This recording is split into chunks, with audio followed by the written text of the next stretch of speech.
I thought I knew what heartbreak felt like until my wife Stephanie looked me in the eyes with a smirk and said, "I'm pregnant, but it's not yours." 10 years of marriage shattered in seconds. Then came her demands, the house alimony and financial support for a child that wasn't mine.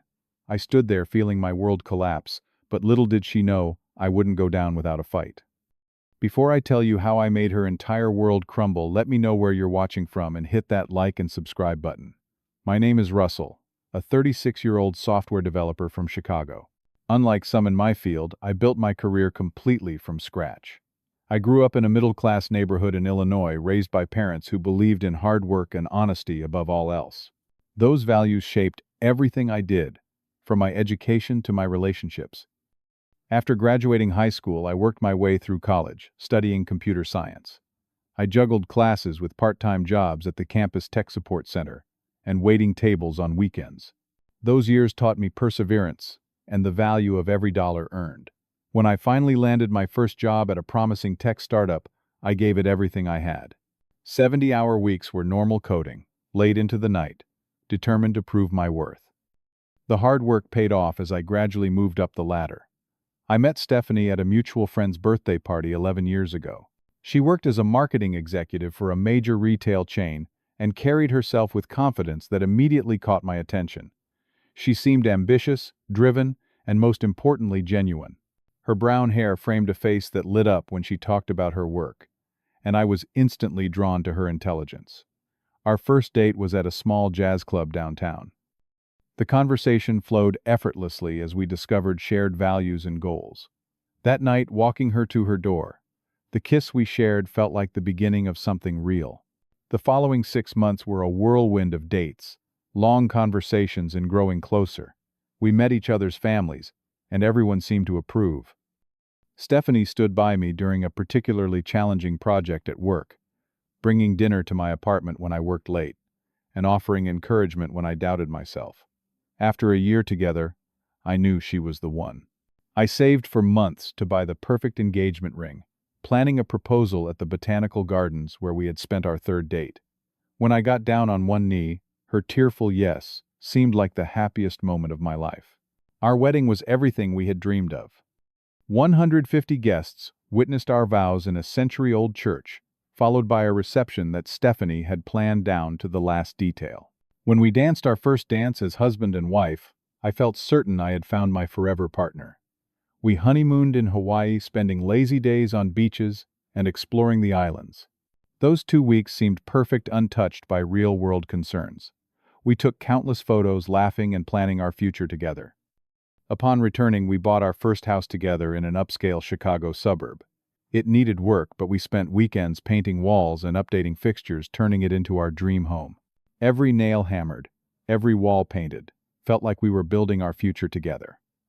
The first 3 years of marriage seemed blissful. We hosted dinner parties, joined a local tennis club, and established routines that made our house feel like a home. We supported each other's career goals and celebrated every milestone together. My own career continued advancing. I moved from senior developer to team lead, taking on more responsibility with each promotion. Stephanie seemed proud, always the first to congratulate me and plan celebrations for my accomplishments. As we settled into married life, we naturally began discussing children. We agreed to wait until we were financially stable and had enjoyed some years just as a couple. We planned a timeline, thinking we would start trying for a baby around our 5th anniversary. The thought of becoming a father filled me with excitement and purpose. With our future family in mind, I became even more dedicated to our financial security. We set up savings accounts, made smart investments, and I worked extra hours to ensure promotions would come my way. Stephanie seemed equally committed, talking about which room would become the nursery and joking about baby names. Weekends were filled with short trips to Michigan's Lakeshores, gatherings with friends, and building the life we both wanted. I thought we were on the same page, working toward common goals with mutual respect and love. When an opportunity for a promotion to development director came up at my company, I put everything into securing it. The position came with a significant salary increase that would allow us to start our family with even greater security. I worked nights and weekends preparing my presentation and portfolio for the interview process. When I got the news that I had landed the position, I immediately called Stephanie to share my excitement. She sounded happy on the phone, suggesting we celebrate with dinner at our favorite restaurant downtown. That evening, toasting to my success, I felt on top of the world. Little did I know that my world was already beginning to crumble beneath the surface. The changes in Stephanie began subtly after my promotion. At first, I dismissed them as my imagination or stress from her own work. She started staying out later, claiming increased responsibilities and client events. Her wardrobe gradually shifted to more expensive brands, and she changed her hairstyle to something shorter and more sophisticated. New friends entered her life. People she met through work that I never quite connected with during the few times we socialized together. They seemed polished and wealthy from a different world than the one we had built together. I noticed her growing protectiveness, with her phone always placing it face down when I entered the room, taking calls in another room and keeping it locked with a new passcode. When I asked casual questions about her day or new friends, her answers became vague and dismissive. On our 8th anniversary, I planned a surprise dinner at the restaurant where we had celebrated our engagement. I made reservations weeks in advance, arranged for her favorite flowers to be waiting at the table, and even contacted her assistant to ensure she would be available that evening. 2 hours before dinner, she texted to cancel, citing an emergency client meeting that couldn't be rescheduled. My suspicions grew, but I wanted desperately to believe in her and us. I convinced myself that her distance was temporary, perhaps related to work, stress, or other issues she wasn't ready to discuss. Then came the credit card statement with charges from hotels on days she claimed to be at conferences in other cities. When I gently questioned the expenses, her reaction was immediate and defensive, accusing me of monitoring her spending and not trusting her professional judgment. The final confirmation came when my friend Jake called one evening. He had seen Stephanie at an upscale restaurant downtown with a man he didn't recognize. They weren't sitting like colleagues, Jake said carefully. They were holding hands across the table, leaning in close, unmistakably intimate. I felt sick to my stomach, torn between confronting her immediately and investigating further to understand the full extent of what was happening. After a sleepless night, I decided to check our phone records, something I had never done before. The evidence was there in black and white, dozens of calls and texts to the same number, often late at night or when she claimed to be working. Desperate to save our marriage, I suggested counseling. Stephanie rejected the idea outright, claiming we didn't need an outsider in our relationship. Meanwhile, she began criticizing my work hours, despite the fact that her own absences had become more frequent and prolonged. I decided to take a day off work without telling her, planning to surprise her with lunch at her office. When I arrived at her company building, the receptionist mentioned casually that Stephanie had called in that morning saying she would be working remotely. A sinking feeling in my stomach, I drove to our house only to find it empty. Acting on instinct, I drove to the boutique hotel, where several of the unexplained credit card charges had originated. In the lobby, I spotted them immediately. Stephanie and James, an investment banker. We had met at a colleague's party months earlier. I watched from behind a decorative pillar as they kissed in the elevator lobby, his hand inappropriately placed on her lower back. In that moment, I felt my heart physically ache, as though something inside me had torn. I drove home in a daze, parked in our driveway, and broke down in my car. 10 years of memories, promises, and trust shattered in an instant. When I finally composed myself and entered our house, I decided not to confront her immediately. I needed time to process, to think about next steps. That evening, when Stephanie returned home, I pretended everything was normal, choking down dinner, as she described her productive day at the office. The lies fell easily from her lips, each one driving the knife deeper into my heart. The next day, I finally confronted her with what I had seen. She initially denied everything, then quickly pivoted to anger about me spying on her. When I remained calm, showing her the evidence of hotel charges and phone records, her demeanor changed. "I've been unhappy," she admitted without a trace of remorse. "You're always working." I felt neglected. The irony of her accusation wasn't lost on me. The extra hours I had been working were to build our future, the one we had planned together. Once again, I suggested marriage counseling, genuinely willing to work through our issues if she was equally committed. A week later, during a tense dinner at home, she dropped the bombshell that would destroy what little was left of our marriage. "I'm pregnant," she said coolly, "but don't worry, it's not yours." The smirk that accompanied her announcement burned into my memory. She didn't even try to hide her satisfaction, as she explained that James was the father and that she expected me to move out of our house while still providing financial support through generous alimony. After all, she added, taking a sip of water, I could tell everyone at your company how you abandoned me during my pregnancy. How do you think that would affect your new position? In that moment, watching her calculated cruelty, I realized I had never truly known the woman I married. As my world collapsed around me, something inside me hardened. I wouldn't let her destroy everything I had worked for, everything I believed in. I moved into our spare bedroom that night, unable to sleep beside the stranger my wife had become. The pain was physical, a constant ache in my chest that made it difficult to breathe. In those dark hours, I called Michael, my oldest friend from college, who had stood beside me at my wedding. You need a lawyer, he said, simply after hearing the whole story. Not just any lawyer. You need Sandra Williams. Sandra was known as the top divorce attorney in Chicago, with a reputation for being both brilliant and brutally effective. Her consultation fee alone was steep, but Michael insisted this was no time for cutting corners. I secured an appointment for the following day, telling Stephanie I had meetings at work. In Sandra's sleek downtown office, I poured out the whole sordid story. She listened without interruption, taking occasional notes, her expression giving away nothing. When I finished, she leaned forward. Illinois is a no-fault divorce state, she explained, but infidelity and especially pregnancy with another man, while still married, can significantly impact financial settlements. We need to document everything, and I mean everything. She outlined a strategy that would require patience and discretion. The most important thing she emphasized was to appear defeated around Stephanie to let her believe I was resigned to her demands. The more overconfident she became, the more likely she would make mistakes. Following Sandra's advice, I returned home with slumped shoulders and defeated eyes. When Stephanie smugly mentioned house hunting with James, I simply nodded. When she left financial documents outlining her excessive alimony demands on the kitchen counter, I pretended not to notice. Meanwhile, I began building my case. After confirming the legality with Sandra, I installed a small hidden camera in our living room. The first recording captured Stephanie on the phone with James, laughing about how easily I had been manipulated throughout our marriage. He actually thinks this just started a few months ago, she said, her voice dripping with contempt. He has no idea we've been together over a year. Subsequent recordings revealed even more. They had been planning this for months, calculating the most advantageous time to reveal the affair and pregnancy. James, it seemed, had coached her on exactly what to demand in the divorce. I began investigating our financial records, discovering mysterious transfers from our joint accounts, dating back several months. Stephanie had created a secret account, gradually moving assets in preparation for the divorce filing. I documented everything meticulously, forwarding each piece of evidence to Sandra.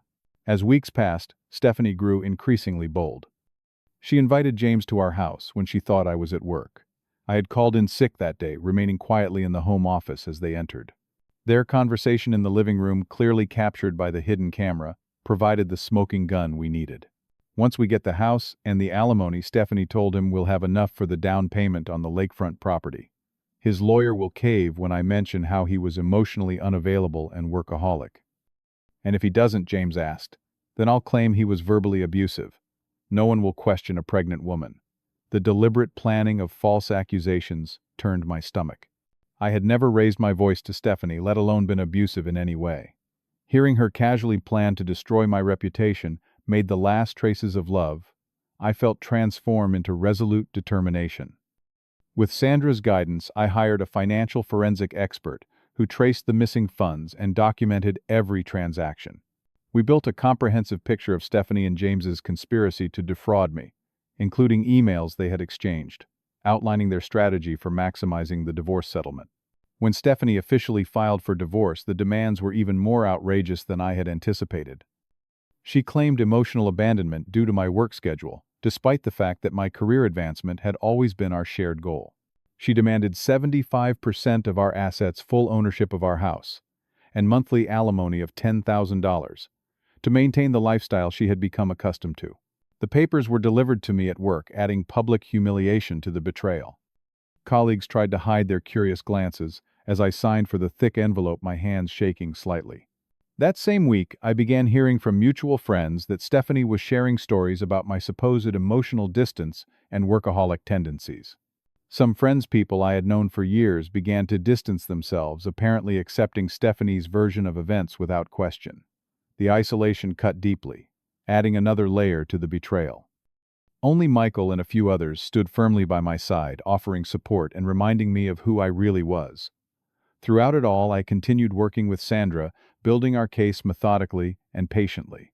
We documented every false claim, every manipulated financial record, every conversation, planning fraud. Sandra prepared a countersuit that would not only refute Stephanie's claims, but potentially expose her to criminal charges for financial fraud. The day before our court date, Stephanie approached me with what she called a generous settlement offer. She would only take 80% of our assets if I agreed, immediately avoiding the messiness of court. "This is your last chance," she said when I refused. "Tomorrow will be the worst day of your life." Her laughter as she walked away haunted me that night as I tossed and turned, reviewing the case with Sandra one final time over the phone. Despite our preparation and evidence, I felt the nervous anticipation of someone stepping into a boxing ring, uncertain if all the training would pay off when the first punch was thrown. The morning of our court appearance dawned clear and cold. I dressed carefully in a conservative suit, following Sandra's advice to project calm professionalism. Despite the turmoil inside me, I maintained a composed exterior as I entered the courthouse. Stephanie arrived 20 minutes later with James at her side, both dressed impeccably and wearing matching expressions of smug confidence. When she noticed me sitting quietly with Sandra, a flicker of uncertainty crossed her face, quickly replaced by her now familiar, contemptuous smile. Judge Reynolds entered the courtroom, a woman in her 60s with a reputation for no-nonsense efficiency and zero tolerance for dishonesty.